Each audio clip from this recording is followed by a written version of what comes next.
नमस्कार दोस्तों, मुद्दे की बात में आपका स्वागत है। उत्तर प्रदेश में बीजेपी के नए प्रदेशाध्यक्ष पंकज चौधरी क्या अखिलेश यादव के पीडीए फॉर्मूले का जवाब है? ये सवाल इसलिए कि पंकज चौधरी गैर यादव ओबीसी के सबसे बड़े वर्ग कुर्मी समुदाय से आते हैं। कुर्मी न सिर्फ संख्या बल्कि प्रभाव के तौर पर भी यूपी के कई इलाकों में जिताने हराने की हैसियत रखते हैं। आप इस बात से अंदाज़ा लगाइए कि 2024 लोकसभा में कुर्मी वोट, जो कि महज 5-6% है कुल आबादी, कुल वोटर का, उनके 11 सांसद, 7 समाजवादी पार्टी से और 4 एनडीए से, 11 सांसद जीते थे 80 में से। यानी जो आबादी की भागीदारी है उससे तकरीबन 2.5-3 गुना ज़्यादा हिस्सेदारी है लोकसभा चुनाव में कुर्मी समुदाय के नुमाइंदों की। आप इससे अंदाज़ा लगाइए। लोक नीति सीएसडीएस के आंकड़ों के मुताबिक 2024 में कुर्मी कोयरी समाज का 34% वोट इंडिया गठबंधन को मिला, जो गैर यादव ओबीसी वोट का बड़ा हिस्सा है, क्योंकि गैर यादव ओबीसी का बड़ा हिस्सा बीजेपी को मिलता रहा है, लेकिन उसमें एक सेंध हमारी अखिलेश यादव के इंडिया गठबंधन, अखिलेश यादव की अगुवाई में इंडिया गठबंधन ने की थी। तो वो सवाल जो हमने उठाया उस पर बात करने के लिए हमारे साथ मौजूद हैं वरिष्ठ पत्रकार विजय उपाध्याय। तो विजय जी, सबसे बड़ा सवाल तो यही है कि क्या अखिलेश यादव के पीडीए का जवाब है पंकज चौधरी, जिन्हें बीजेपी ने अपना नया प्रदेश अध्यक्ष बनाया है?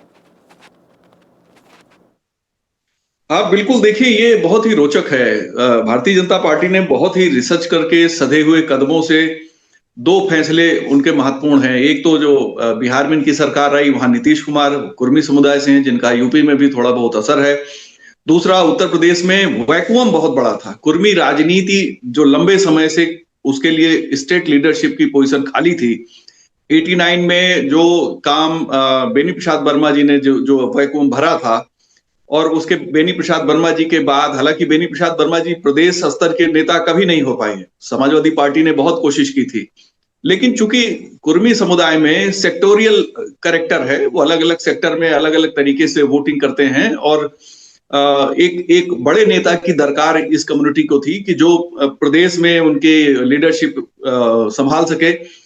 मैं ये बात इसलिए कह रहा हूं कि 91 से राजनीति में है पंकज चौधरी। पंकज चौधरी को निजी तौर पे मैं जितना जानता हूं, बहुत हम्बल, बहुत ही डाउन टू अर्थ, लोगों को हेल्प करने वाले, और उनका बयान अगर आप देखें कि मैं कार्यकर्ताओं के लिए लड़ूंगा अड़ूंगा, ये बात कोई लीडर ही कह सकता है। और ये भी कहा कि लीडरशिप को मैं इनोवेट भी करूंगा। तो आप ये समझिए कि उन्होंने एक बड़ा मैसेज दिया है, और स्टेट में जो वैक्यूम था कुर्मी लीडरशिप की, उसको भरने की कोशिश उन्होंने अभी से शुरू कर दी है।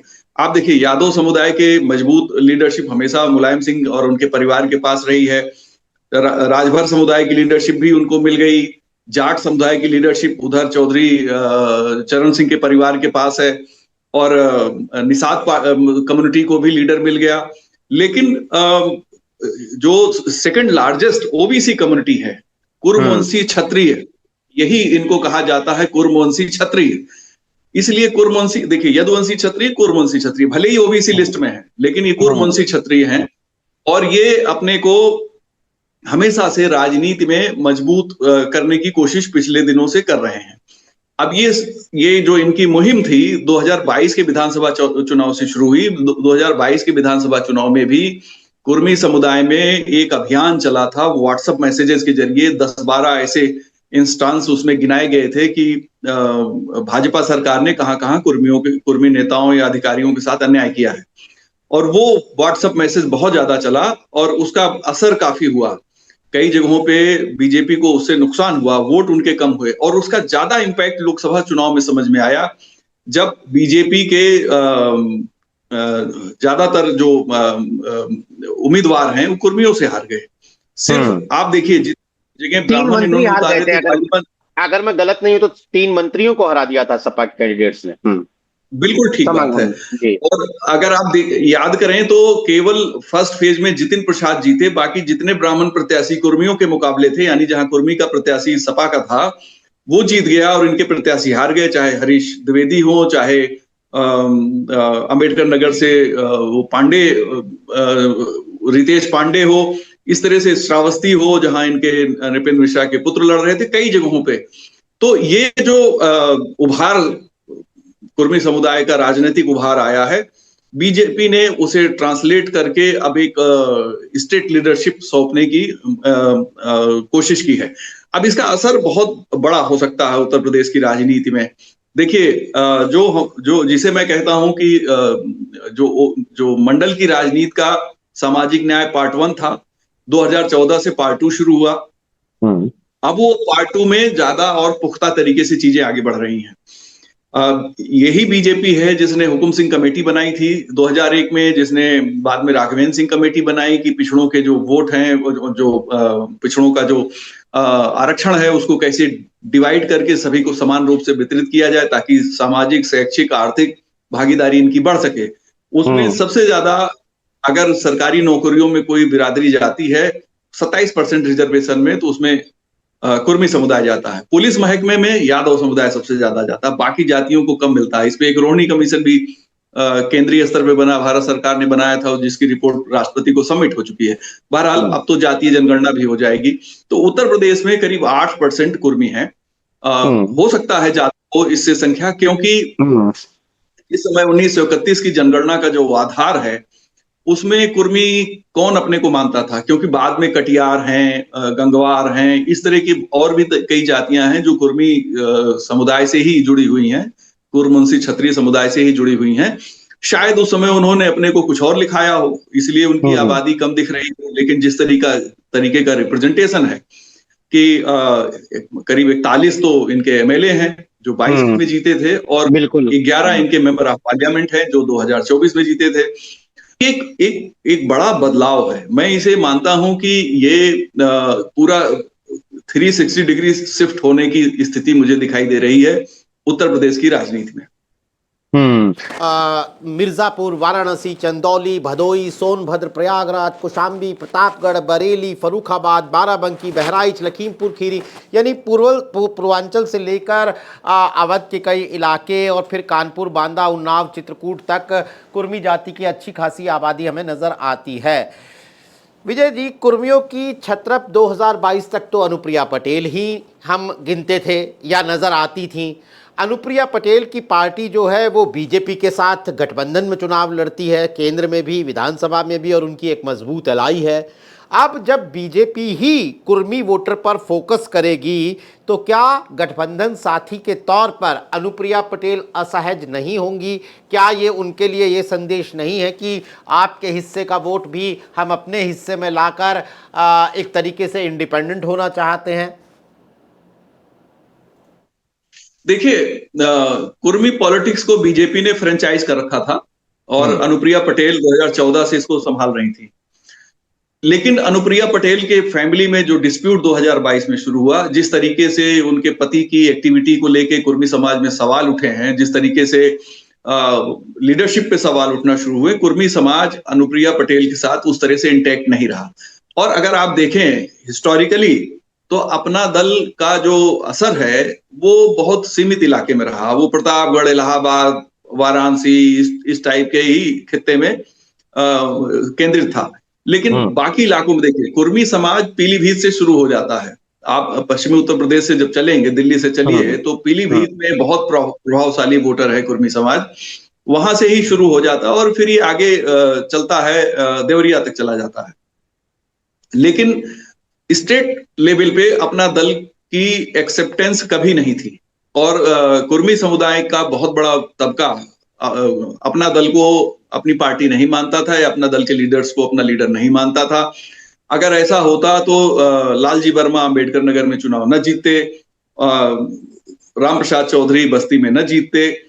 इनको लोगों ने नकार दिया, एक तरीके से कुर्मी समुदाय ने ही नकार दिया। मेरा ऐसा मानना है कि पंकज चौधरी कि अभी तो उनके जो पालने में जो उनके पांव दिखे हैं एज अध्यक्ष, जो उन्होंने अध्यक्ष के रूप में जो उनके पालने में जो उनके पांव दिखे हैं वो होनहार दिख रहे हैं, तो मुझे लगता है इससे अपना दल को भी फायदा होगा। और एक और बड़ी बात उत्तर प्रदेश की राजनीति में होगी, ऐसा पहली बार होगा कि जिस तरीके के हमले समाजवादी पार्टी के अध्यक्ष अखिलेश यादव केशव प्रसाद मौर्य पे करते थे, उस तरह के हमले ये पंकज चौधरी पे नहीं कर पाएंगे। उसकी वजह ये है कि अखिलेश जी को 24 में कुर्मी समुदाय ने समर्थन दिया, तो उस समर्थन को बनाए रखने के लिए वो किसी कुर्मी लीडर पे शायद ही सवाल उठाएं या उनको ज्यादा निशाने पे लें, तो उनके लिए एक बहुत बड़ी दुविधा होगी। और अगर केवल यादव मुसलमान के भरोसे समाजवादी पार्टी मजबूत नहीं हो सकती।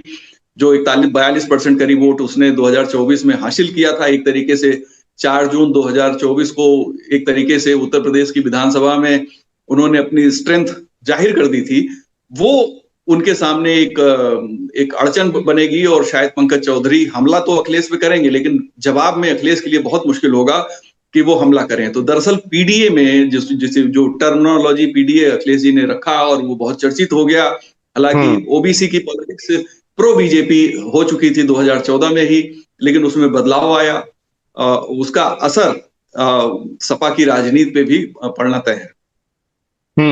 इंटरेस्टिंग है। लेकिन की बात करते हैं तो लीडरशिप के बंटवारे की बात करते हैं तो हम जो पैमाने आमतौर पर जिन पर नापते हैं कि भाई जातिगत समीकरण देखे जाते हैं, उनमें ज्योग्राफी भी एक पैमाना है कि हाँ भाई अगर सीएम पूर्वांचल से आता है तो प्रदेश अध्यक्ष जो है वो बुंदेलखंड से आ जाए या पश्चिमांचल से आ जाए या किसी और इलाके से आ जाए। जैसे स्वतंत्र देव सिंह भी कुर्मी प्रदेश अध्यक्ष थे लेकिन बुंदेलखंड से आते थे। लेकिन पंकज चौधरी योगी आदित्यनाथ गोरखपुर, पंकज चौधरी महाराजगंज, सटा हुआ जिला, दोनों प्राइम पोजीशन प्रदेश की एकदम पूर्वांचल के हवाले कर दी गई। इसके पीछे क्या औचित्य देखते हैं आप? देखिए, ये मजबूरी थी भारतीय जनता पार्टी की। मैं तो इसको और थोड़ा सा एक्सप्लेन कर दूं आप ही की बातों को। तो बीजेपी की जो स्टेट लीडरशिप है वो अवध यानी लखनऊ आते आते पूरी लीडरशिप भर जाती है। इसके आगे भारतीय जनता पार्टी के जो मजबूत नेता या क्राउड पुलर लोग हैं उनको जो है महत्व नहीं दिया गया है उस तरीके से पदों पर। अब जैसे आप ब्रजेश पाठक तक आइए, लखनऊ से हैं, केशव प्रसाद मौर्य प्रयागराज से हैं, प्रधानमंत्री वाराणसी से हैं, और बाकी पूरी टीम आप देखिए गोरखपुर के इर्द गिर्द सिमट गई है। इतनी नहीं, गोरखपुर से ही राधा मोहन अग्रवाल हैं जो पार्टी के राष्ट्रीय महासचिव हैं, शुक्ला जी हैं जो गवर्नर हैं। तो गोरखपुर और उसके आसपास सेंट्रलाइज हो गया है। लेकिन बीजेपी चूंकि कार्डर बेस पार्टी है, बीजेपी में बैलेंस करने की बहुत ही जबरदस्त क्षमता है, बड़ी पार्टी है, रातों दिन मेहनत करते हैं और इनके सिस्टम में कई लेयर हैं, तो इसलिए इनको ज्यादा दिक्कत नहीं होने वाली है। ये पश्चिम के किसी मुझे लगता है कि सिर्फ आरएलडी के भरोसे नहीं रहेंगे, जाट समुदाय से भी किसी नेता को ये मंत्रिमंडल में अच्छे से जगह इनको देनी होगी। हो सकता है, मुझे लगता है कि जो परिस्थितियां दिख रही हैं, डिप्टी सीएम भी दे दे तो कोई आश्चर्य मत करिएगा, क्योंकि उत्तर प्रदेश की जो पॉलिटिक्स बदल रही है और ये बदलती हुई राजनीति में पश्चिमी उत्तर प्रदेश को बैलेंस करने के लिए मुझे लगता है कि डिप्टी सीएम जैसी पोस्ट ये शायद पश्चिम के किसी नेता को इनको देना पड़ेगा। पंकज चौधरी के हमने कुर्मी समुदाय के वोट को लेकर अच्छी खासी बात की, लेकिन समाजवादी पार्टी में भी तो लालजी वर्मा, राम प्रसाद चौधरी, नरेशोत्तम पटेल, कुर्मी समाज की एक लीडरशिप है। पंकज चौधरी तो 7 बार के सांसद हैं। स्टेट के अंदर, राज्य के अंदर उन्होंने उस तरह से संगठन में सीधे सीधे तो काम किया नहीं है। तो क्या ये समाजवादी पार्टी के उन राज्य स्तरीय कुर्मी नेताओं पर भारी पड़ेंगे? देखिए, पंकज चौधरी का महाराजगंज मॉडल है कार्यकर्ताओं के साथ काम करने का। मैं भी जितना पंकज चौधरी को जानता हूं, डाउन टू अर्थ हैं, लोगों की मदद करते हैं, सुख दुख में खड़े रहते हैं, तमाम चीजें हैं जो एक लीडर के तौर पे किसी डेमोक्रेटिक नेता में होनी चाहिए, वो सारे गुण उनमें हैं। और उन्होंने अपना जो पहला भाषण दिया है वो मैं समझता हूं कि शायद वो उस पर अमल भी करेंगे। वो भाषण उनका बहुत कुछ कहता है, उनकी बॉडी लैंग्वेज बहुत कुछ कहती है। जब वो कार्यकर्ताओं की बात कर रहे थे तो थोड़ा सा उनका अपना पोस्चर भी उन्होंने ऐसा दिखाया कि जैसे मैं मजबूती से डटा रहूंगा।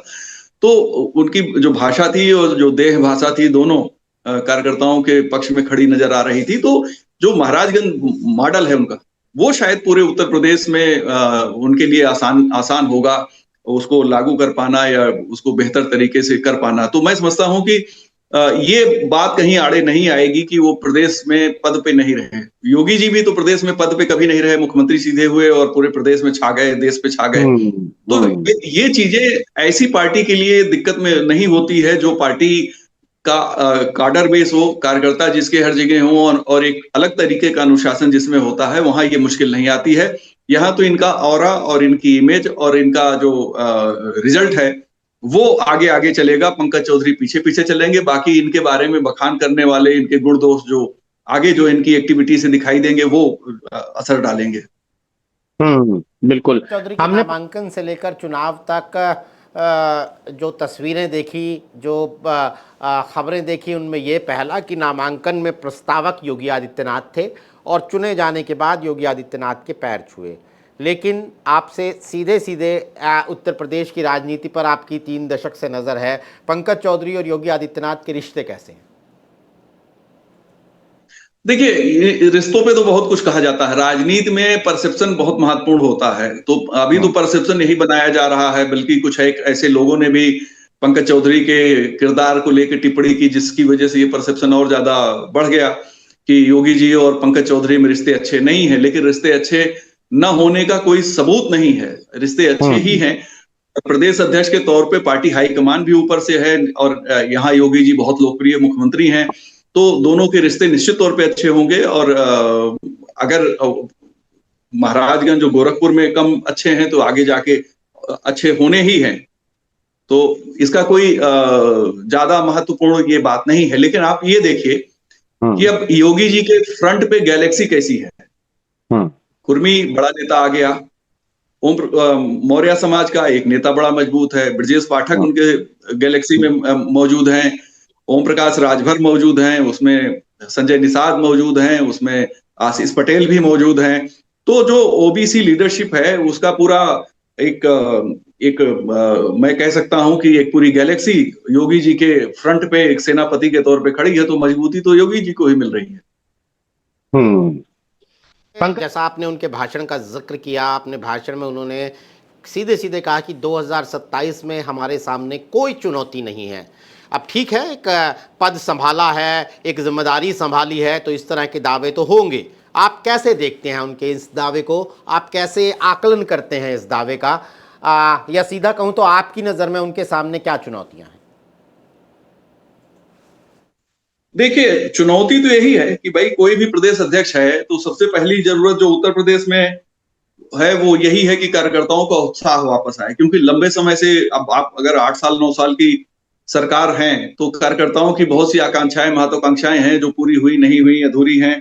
तो एक चुनौती ये होती है। दूसरा, समन्वय की चुनौती होती है कि सरकार और संगठन में बेहतर समन्वय हो। तीसरा होती है जो आप अपोजिशन पे अटैक कैसे करते हैं, किन मुद्दों को लेके और कितनी प्रभावी तरीके से अटैक करते हैं। क्योंकि आपकी बातें तत्काल तो लोग सुनते ही हैं, सोशल मीडिया पे फिर वो गांव-गांव तक पहुंच जाती है। तो किस तरीके से आप इन चीजों को करेंगे, तो ये इन सारे पैरामीटर पे पंकज चौधरी को खरा उतरना होगा। क्योंकि बीजेपी में जिस जगह आज बीजेपी खड़ी है, अगर 4 जून 2024 के रिजल्ट के आधार पे देखेंगे तो बहुत ही चुनौतीपूर्ण सिचुएशन है भारतीय जनता पार्टी के सामने। और इस चुनौती को हल करने के लिए इनको बहुत मेहनत करने की जरूरत है। सिर्फ आप अच्छे लीडर हों और आपका नाम अच्छा हो जाए, इससे ही काम नहीं चलेगा। बहुत सी चीजें हैं, कास्ट इक्वेशन है, तमाम चीजें हैं जिन सारी चीजों को लेके पंकज चौधरी को देखना पड़ेगा। लेकिन सबसे ज्यादा यही है कि आप प्रदेश अध्यक्ष के तौर पे जो काम भूपेंद्र चौधरी नहीं कर पाए, भूपेंद्र चौधरी प्रदेश अध्यक्ष के तौर पे छाप छोड़ने में सफल नहीं हुए हैं। उनको बहुत सक्सेसफुल अध्यक्ष के तौर पे देखना भी मुझे लगता है कि शायद मुश्किल होगा। जिस तरीके से केशव मौर्य से अगर हम तुलना करते हैं तो जाहिर है आपके पहले जो मौजूद था उससे ही आपकी तुलना होगी। तो पंकज चौधरी सामने भूपेंद्र चौधरी का जो काम है उससे बेहतर करने की इनको तो चुनौती रहेगी। लेकिन ज्यादा चुनौती केशव मौर्य से बेहतर करने की है। क्योंकि केशव मौर्य ने, आप उनके भाषण देखिए, उनके स्टेटमेंट देखिए, उनका वे ऑफ प्रेजेंटेशन देखिए, कार्यकर्ताओं के प्रति उनका जो कार्यकर्ताओं के प्रति जो अपने आप को जैसा जोड़ते हैं, संवाद करते हैं, वो बहुत ही बेहतर है। मुझे याद है कि सरकार बनने के बाद बीजेपी की प्रदेश कार्य समिति की बैठक थी, ये शायद अप्रैल 2017 की बात है, तो उन्होंने कहा कि भाई कार्यकर्ताओं के सम्मान के आगे कोई चीज महत्वपूर्ण नहीं है। तो ये इस तरह की बात कार्यकर्ता पसंद करता है, और कार्यकर्ताओं में एक एक निराशा का भाव लोकसभा चुनाव में जो दिखाई दिया था, उसे वापस बेहतर करना, आशा का संचार करना और मजबूत करना, ये चुनौती पंकज चौधरी के सामने है। ये पंकज चौधरी यानी उत्तर प्रदेश में अपने लंबे इंतजार के बाद बीजेपी ने अपना नया प्रदेशाध्यक्ष चुनकर 2027 के लिए, जिसे कहते हैं, एक बिगुल बजा दिया है। संगठन में बदलाव होते रहेंगे, मंत्रिमंडल में बदलाव होते रहेंगे, लेकिन एक बड़ा बदलाव जिसका इंतजार था, बीजेपी ने अपने उत्तर प्रदेश लीडरशिप के अंदर वो बदलाव कर दिया है। खास तौर पर जातिगत समीकरणों को देखते हुए इस बदलाव को बहुत ही महत्वपूर्ण तरीके से देखा जा रहा है। अखिलेश यादव जो लंबे कई महीनों से अपने पीडीए की राजनीति पर राइड कर रहे हैं, पीडीए की नाव पर चुनाव की नदी में बहुत अच्छे से तैर रहे हैं, शायद पंकज चौधरी यानी कुर्मी समाज से आने वाले एक नेता के बाद उनकी रणनीति में कोई बदलाव हम देखेंगे। जैसा कि बहुत सारे चर्चा विजय उपाध्याय ने अपनी बातों में बताई हमें कि क्या क्या चुनौतियां अगर पंकज चौधरी और बीजेपी के सामने हैं, तो किस तरह के चैलेंजेस अखिलेश यादव को भी झेलने पड़ेंगे इस बदलाव के बाद। इन तमाम चीज़ों पर हमने चर्चा की। आने वाले दिनों में इस राजनीतिक बदलाव में क्या पॉलिटिकल डेवलपमेंट्स होते हैं, उन पर हमारी नज़र बनी रहेगी। आज हमारे साथ कार्यक्रम में शिरकत करने के लिए विजय उपाध्याय, आपका बहुत बहुत शुक्रिया। तमाम दर्शकों का भी आभार। दोस्तों, आज के लिए नमस्कार।